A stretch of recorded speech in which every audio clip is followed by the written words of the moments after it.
যে আইসিটি বিষয়ের আমরা যখন লজিক ফাংশন সরলীকরণ করি তখন যদি এই ধরনের ফাংশন থাকে এটা সরল করব কিভাবে? তো এটা দুইভাবে করা যায়। একটা হচ্ছে এই নটটা প্রথমে ভেঙে দুই খণ্ড করে নিতে পারি ডি মর্গানের উপপাদ্য অনুযায়ী।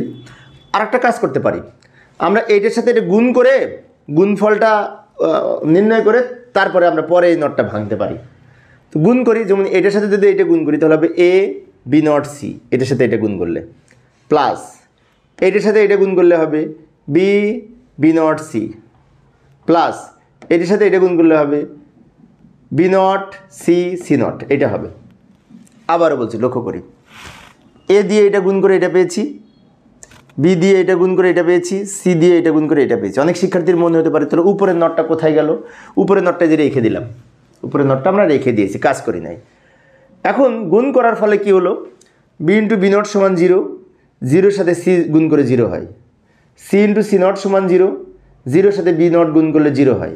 তাহলে আমরা এখানে এ বি নট সি লিখতে পারি, প্লাস এটার মান 0 প্লাস এটার মানও 0, অর্থাৎ বি ইন্টু বি নট সমান 0, 0-র সাথে সি গুণ করলে 0, সি ইন্টু সি নট সমান 0, তার সাথে বি নট গুণ করলে 0, টোটাল নটটা রেখে দিলাম।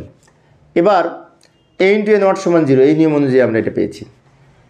শূন্যের তো দাম নেই, তাহলে এই টোটাল নটটা খালি এইটুকুর উপর হতে পারে, এ বি নট সি তার উপরে নট।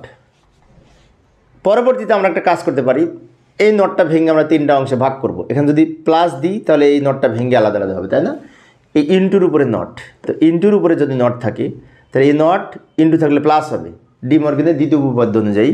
তাহলে B double not plus C not. আবার বলছি, লক্ষ্য করি, এই টোটাল নটটা ভেঙে 3 খণ্ড করেছি, ফলে কী হয়েছে? প্লাস থাকলে ইন্টু হয়েছে, ইন্টু থাকলে প্লাস হবে, আর উপরে যদি প্লাস থাকতো তাহলে ইন্টু হতো, তাই না? আচ্ছা, এখন বি ডাবল নট সমান কিন্তু বি হয়, তাহলে আমরা লিখতে পারি A not B C not.